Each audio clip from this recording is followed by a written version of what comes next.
আর এখন শুধু সাকিবের জিএসএক্স এর বাকি আছে ভাই, আঙ্গু গাড়ি টানে 120+। ও মাই গড ভাই, চোখে মই কিচ্ছু দেখতাছি না। আর এই সাকিব ভাই R15 বিধির মানে পুরা মাথা নষ্ট ক্রেজি। আর গাড়ি থামানোর পরে ওর চোখে দিয়ে পানি পড়তেছে, জাস্ট দেখো, ওর চোখ দিয়ে পানি পড়তেছে, আমার চোখ দিয়ে পানি পড়তেছে, মানে কি একটা অবস্থা। আসসালামু আলাইকুম এভরিওয়ান, কি অবস্থা সবার? আশা করি সবাই ভালো আছেন। সো আমি Ahmed Sujon and welcome to my new blog. So রাতের বেলা মুন্না এসে বলতেছে ভাই চলো বোট খেলে আসি। তো এলাকায় কেউ নাই, তার কারণে যাইতে পারতেছিলাম না। তো বলতেছিল তাহলে চলো এক জায়গায় থেকে ঘুরে আসিগা। তো এই ছোট ভাই যারা এম করতেছিল ওরা একটু মারতেছিলাম। তো বলতেছে চলো সামনে থেকে একটু ঘুরে আসিগা। বললাম আচ্ছা ঠিক আছে চলো, তাহলে কই যাওয়া যায়? তো দেখি কই যাওয়া যায়, বলতেছিল যে দেখি আবদুল্লাহপুর দিকে যাই, চলো আবদুল্লাহপুর গিয়ে চা চু খাই হিগা আর ছবি মবি তুলে হিগা। তো বলতেছিলাম ঠিক আছে তাহলে চলো। তো এখন যাইতেছে আবদুল্লাহপুর এই রাত্রের বেলা। আর এলাকেও না যে কাউরে নিয়ে যাবো, কিন্তু সাকিব বেড়ে দেখছিলাম হেলমেট পরে বের হইতেছে, তার মানে যেহেতু হেলমেট পরে বের হয়েছে তো সবাই একসাথে কোন জায়গায় গেছে। তো যাই হোক, দুই বন্ধু মিলে যাই একটু ঘুরে হিগা। আর হইতেছে গিয়া হাইওয়ের মধ্যে যেই পরিমাণে গাড়ি টানতেছিল একদম পুরো 100 করা লাগতেছিল, যেই পরিমাণে বাতাস। আর এমনি তো কদিন পর শীত পড়ে যাবো, তার জন্য ঠান্ডা আরো বেশি লাগতেছিল। এর মধ্যে আমি শুধু একটা গেঞ্জি পরছিলাম, যার কারণে আমার ঠান্ডা আরো বেশি লাগতেছিল। আর এমনি তো ওর গাড়ি হইতেছে অনেক উঁচা, মানে B3 গাড়ি এমনি তো প্রচুর পরিমাণে উঁচা। তো এমনিতে এইসব গাড়িতে পিছনে বৈশাও যে পরিমাণে ভালো লাগে, গাড়ি চালালে তো আরো কোনো কথাই নেই, অস্থির লাগে। আর এই যে সেই কর্নারিংটা এইসব গাড়ি না কর্নারিং করলে যে পরিমাণে ভালো লাগে, যে পরিমাণে চাক্কা মোটা, মানে শুয়ে পড়লেও কোনো কিছু হয় না, এত সুন্দর লাগতেছে। তো ওরা ধরো পাগলা গাড়ি টানতেছিল, ভালোই লাগতেছিল। এর থেকে আর অনেক অনেক বেশি ভালো লাগবে যদি তোমরা পেজটা ফলো করো আর ভিডিওর মধ্যে একটা লাইক দাও। আর হচ্ছে যারা ইউটিউব থেকে দেখতেছো তারা অবশ্যই চ্যানেল সাবস্ক্রাইব করে দিবা। এত কষ্ট করে তোমাদের এন্টারটেনমেন্ট করার জন্য, কিন্তু তোমরা এই জিনিসটা বুঝো না। কেন বুঝো না ভাই? কত পরিমাণে কাজ করতে হয়, ভিডিও এডিট করতে হয়, ভিডিও করতে হয়, মানে এই জিনিসটা তোমরা কেন বুঝো না? তাড়াতাড়ি পেজটা ফলো করো, ভিডিওর মধ্যে লাইক দাও, আর সবাই ফুল ব্লগটা দেখতে থাকো, কেউ স্কিপ করবো না। তো সেই লাগতেছিল, বাট আবার একটু প্যারাও লাগতেছিল, কারণ ও গাড়ি টানে 100+, এরকম পরিমাণে গাড়ি টানে। আবার হচ্ছে গিয়া নিজের গাড়ি রেখে অন্য আরেকজনের পিছনে বইলে প্যারার একটু বেশি লাগে। কিন্তু ও গাড়ি জোরে চালাইলেও গাড়ি রাফ ভাবে চালায় না, মানে উল্টাপাল্টা ভাবে গাড়ি চালায় না, এদিকটা ঠিক আছে। তো যার কারণে একটু কনফিডেন্স পাইতেছিলাম যে না ঠিক আছে। আবার বলছিলাম ভাই একটু সুন্দর চালায়ও, কারণ একটা মাত্র জীবন, এখন পর্যন্ত বিয়ে শাদী করে নেয়, অনেক বড় একটা আফসোস থেকে যাবো গা। তো এর কারণে রিল্যাক্সে গাড়ি টানতেছিল। আর এর মধ্যে আয়সা বললাম আবদুল্লাহপুর, আয়সা থেকে ছোটগুলো এইখানে হ্যাঁ, এটা আবার কোন দিক দিয়ে গেল গা। তো এই যদি ঝরম করতেছিলাম, এই মুন্না চা লইয়া লইলো। তো এখন চাটা একটু টেস্ট করি কেমন লাগে। আর এখানে এই চাটা অনেক ফেমাস এই আবদুল্লাহপুরের মধ্যে। তো এর মধ্যে বড়গুলো আইসা বললো, আমি বলি কি রে ভাই রে ভাই, একটারও পাইলাম না এলাকার মধ্যে। আইসা দেখি সবগুলো এক লগে। তো এর মধ্যে সাকিব এসে বলতেছিল হ ঠিক আছে একা একা আইসা পড়ো, মানে কাউরে বলো না। হ ভাই ঠিকই আছে, তোমরা আগে আগে আইসা, আর আঙ্গরে বলতেছে আমরা আগে আইসি। তো এর ভিতরে মুন্না বলতেছে আমি একা একা ভিডিও করতেছো কেন, গাড়ি লো, আমরা কি গাড়িতে আহি নাই নাকি, বুঝলাম না। তো চাটা ই করতেছিলাম ভাই, ভালোই লাগতেছিল। এখানকার চাটা খাইলে মানে একদম পুরো মনটা শান্তি হয়ে যায়। এত দূরের থেকে মানে জাস্ট একটা চা খাওয়ার জন্য 1 লিটার তেল খরচ করে তারপর একটা চা খাইতেছে, মানে বাইকার কি প্যারা ভাই রে ভাই। তো যাই হোক, এমনি আবার এই ছোটাই চরমি করতেছে, এমন বলতেছে যে ভাই আগেরটা তো সাকিব ভাই গাড়িতে শুয়ে চালাইছিলাম, কিন্তু এইটা ভাই কেমনে চালা এটা কইতে পারি না। তো আমাদের চা খাওয়া শেষ, এখন আমরা চলে যাবো হচ্ছে গিয়া টোলের সামনে, ওইখানে গিয়ে ছবি তুলবো। তো এই সবগুলো রেডি, এখন হইতেছে গিয়া এখান থেকে বের হয়ে যাবো গা। আর আমার এই মশার মতো বন্ধুরা হাতির মতো গাড়িটা এখন ঘুরাইবো, দেখা যাক পারে কিনা। হে জোর হলো না, আরো জোরে। তো ফাইনালি আমরা মশা বন্ধুরা হাতিটারে ঘুরে লাইছে। আর এখন আমরা চলে যাবো টোলের সামনে গিয়ে ছবি তুলে উড়াধুরা ভরপুর।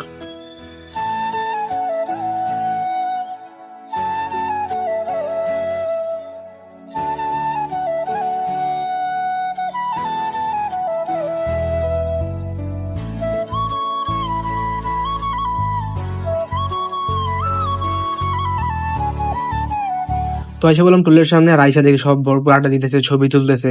আর এই ছবির মাঝখানে এখন আমি একটু ঝরামি করুম, সাকিবের ছবি তুলতেছে আর আমি হইতেছি গিয়ে ভিডিও করতেছিলাম। তো ভাবছি মনে হয় ছবিটা অনেক সুন্দর হয়েছে, কিন্তু পরে দেখবো হইতেছি আমি মাঝখানে ভিডিও করতেছিলাম ফোন ধইরা। তো এখান থেকে মুন্না হইতেছে ভাই সুন্দর করে করা ভিডিও লো করা ফেরা। আর এর মধ্যে ছোট ভাই আসলো না, আইসা পড়লো। তো এখন হইতেছি ভিডিও করবো আর ছবি তুলবো করা।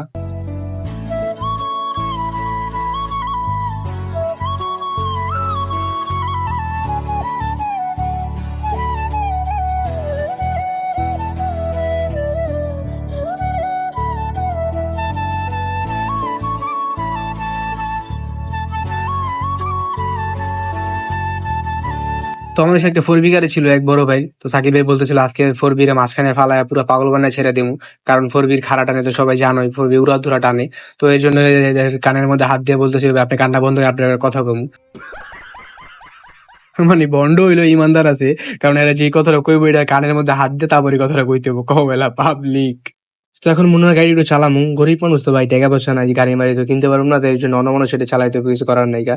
আর ভাই গাড়িটা চালাতে হবে একদম পুরো মনটা শান্তি হয়ে গেল ভাই, পুরো ফ্যান হয়ে গেলাম B3, মানে R15 B3 মানে পুরো মাথা নষ্ট ক্রেজি। তো এখন হইতেছি গিয়ে সবাই একসাথে গাড়ি মারি রাইড হইতেছি গিয়ে এখন ফটোশুট ভিডিও করুন, গ্রুপ ছবি তুলনের জন্য। তো সবাই সিরিয়াল এক লগে, আর ভাই পুরো স্কোয়াডটা করা লাগতেছিল, মাথা নষ্ট। আই হ্যাঁ জাস্ট দেখো।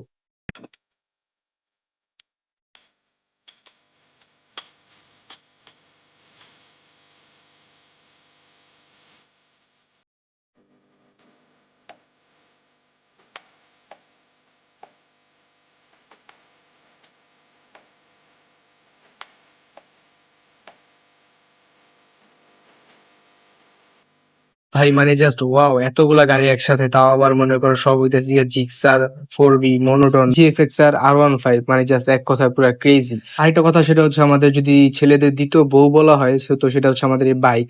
কারণ আমাদের এই বাইকটা অনেক শখের একটা জিনিস, যাদের না আছে শুধু একমাত্র তারাই জানে যে একটা বাইক না থাকা কতটা পরিমাণে কষ্ট। তো ওইটাই দোয়া করি যেন আল্লাহ সবাই টাকা পয়সা দেখ, সবার শখের জিনিস যেন সবাই কিনতে পারে, যার যেটা পছন্দ তারা যেন সেটাই পায়। হাজার হাজার ছেলে আছে যারা হচ্ছে একটা বাইকের জন্য প্রতিনিয়ত কষ্ট পায়। তো আল্লাহ সবার জন্য মনের আশা পূরণ করে, যার যেটা ইচ্ছা সে যেন সেটাই পায়। আর সবাই সবার বেস্টটা ট্রাই করো, যে যেটা করতেছো, যে যেটার মধ্যে কাজ করতেছো সবাই সেটা করো। কষ্ট করলে আল্লাহ একদিন ঠিকই সব পূরণ করে দেবো। তো যাই হোক, এখন আমাদের হচ্ছে ঘোরাঘুরি সে ছবি তোলা শেষ, এখন আমরা চলে যাবো এলাকার দিকে। তখন হচ্ছে গিয়ে সব একলগে বের হইতেছে।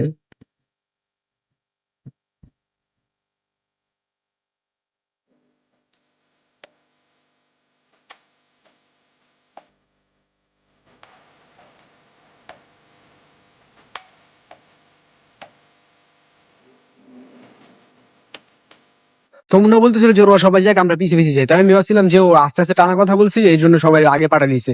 কিন্তু ভাই ও আগে পাঠানোর কারণ হচ্ছে গিয়া ও পিছনে থাইকা সবগুলোর ওভারটেক করবে। দেখো জাস্ট একটা একটা করে ওভারটেক করতেছে, মানে 3 গাড়ি অলরেডি ওভারটেক করছে, এই যে আরেকটা 4টা। আর এখন শুধু সাকিবের GSX-R বাকি আছে ভাই, আঙ্গো গাড়ি টানে 120+। ও মাই গড ভাই, চোখে মুখে কিচ্ছু দেখতাছি না। আর এই সাকিব ভাই আর একটু বাকি আছে, হ্যাঁ ওভারটেক করার, দেখো কি পরিমাণে গাড়ি টানতেছে ভাই রে ভাই, হ্যাঁ উপরে 100 টানতেছে। আর ফাইনালি হ্যাঁ ওভারটেক করে ফেলাইলো ভাই রে ভাই, চোখে মুখে কিচ্ছু দেখতাছি না, মানে কি একটা অবস্থা জাস্ট দেখো। এখন গাড়িটা স্লো করতেছে, আমাদের এখানে একটা লোক নামার কথা, তো এর জন্য। আর ভাই কি বলবো, মানে জাস্ট ক্রেজি, মাথা নষ্ট একদম। আর গাড়ি থামানোর পরে ওর চোখে দিয়ে পানি পড়তেছে, জাস্ট দেখো, ওর চোখ দিয়ে পানি পড়তেছে, আমার চোখ দিয়ে পানি পড়তেছে, মানে কি একটা অবস্থা। তোরা সবাই এসে বললো, আর আমাদের এখানে এক বড় ভাই নামবো, তো ওনারা নামাই দিয়ে আবার আমরা হচ্ছে গিয়ে এলাকার দিকে রওনা দিয়ে দিলাম। আর এখানে বেশিক্ষণ দাঁড়ান যাবো না। আর এই ভাই বাসের দেখো কাহিনীগুলো দেখো, মানে একটা বাস 120-25, মানে যে যেমনি পারে উড়া ধুরা গাড়ি টানে। তো এর কারণে আমরা পিছিয়ে ফিরে যেতেছিলাম, কারণ বেশি ওভারটেক করা গেলে যে কোনো একটা অ্যাক্সিডেন্ট হয়ে যেতে পারে। আর এই বাসের জন্য ভাই যেই পরিমাণে ভয় লাগে এই হাইওয়ের মধ্যে, জাস্ট দেখো। তো হালকা একটু সাইড সুট দিয়ে বের হয়ে গেলাম। আর ভাই বাতাসের কারণে ফোন ধরে রাখতে পারতাছি না, মানে এরকম পরিমাণে বাতাস লাগতেছে, মানে হাত থেকে ফোন উড়ে যাবো এরকম একটা অবস্থা। আর এই দেবার মুন্না আবার গাড়ি টানো হইতেছে 100+, মানে 105, 6, 7, 8, যে মানে উড়া ধরে গাড়ি টানতেছে। আর আমার মূলত এই হাইওয়ের মধ্যে এই বাসের জন্য বেশি ভয় লাগে, কারণ ভাই ওরা যে পরিমাণে গাড়ি টানে রাত্রেবেলা, মানে এইদিকে ওইদিকে যে কি করে বা যে বলার। তো এখানে আরেক বড় ভাই নামবো, তার কারণে হচ্ছে সবাই গাড়ি সাইড করতেছে। তো হ্যাঁ এখান থেকে একটু কাজ আছে, যার কারণে হ্যাঁ হচ্ছে গিয়া এখান থেকে ওই পার চলে যাবো। তো হ্যাঁ এখানে নামাই দিয়ে তারপর হচ্ছে আবার সবাই এলাকার দিকে রওনা দিয়ে দিবো। তো গাড়িটা থামানোর পরে ভাই মনে হইতেছিল যে মানে মনে হয় বিমান থেকে নামছি এরকম লাগতেছিল, কারণ যেই পরিমাণে গাড়ি টানা ছিল আর যেই পরিমাণে বাতাসের কারণে ভাই দেখো চোখ দিয়ে পানি বেরিয়ে গেছে গা। আর এই দেখো মুন্নার অবস্থা, ওর চোখের পুরো লাল হয়ে গেছে গা, মানে চোখ দিয়ে পানি বেরিয়ে গেছে, দেখো কি করতেছে পাগলা। এই হাইওয়ে রাস্তায় R15 B3 মানে পুরা ক্রেজি ভাই, মানে মনে হইতেছে যে বাতাসের লগে লগে উঠতেছি এরকম লাগতেছিল। মানে সিটটা উঁচা তো, যার কারণে হচ্ছে মানে পুরো একদম 100 ফিল। তো যাই এখন হচ্ছে গিয়ে হেরে নামাই দিলাম, আর এখন চলে যাবো এলাকায়। তো বেশি কথা না বাড়াই, চলো লেটস গো।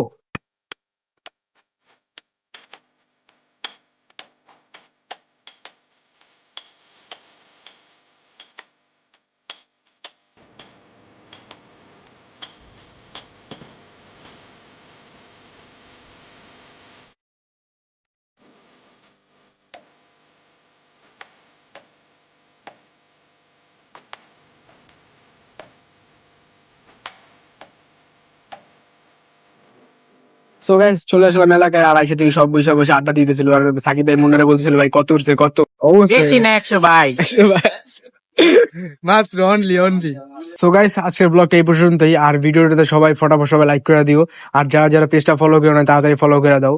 আর যারা ইউটিউব থেকে দেখতেছো সবাই চ্যানেলে সাবস্ক্রাইব করে দিও। সবাই ভালো থেকো, সুস্থ থেকো, আল্লাহ হাফেজ, দেখা হবে নেক্সট ভিডিওতে, বাই বাই।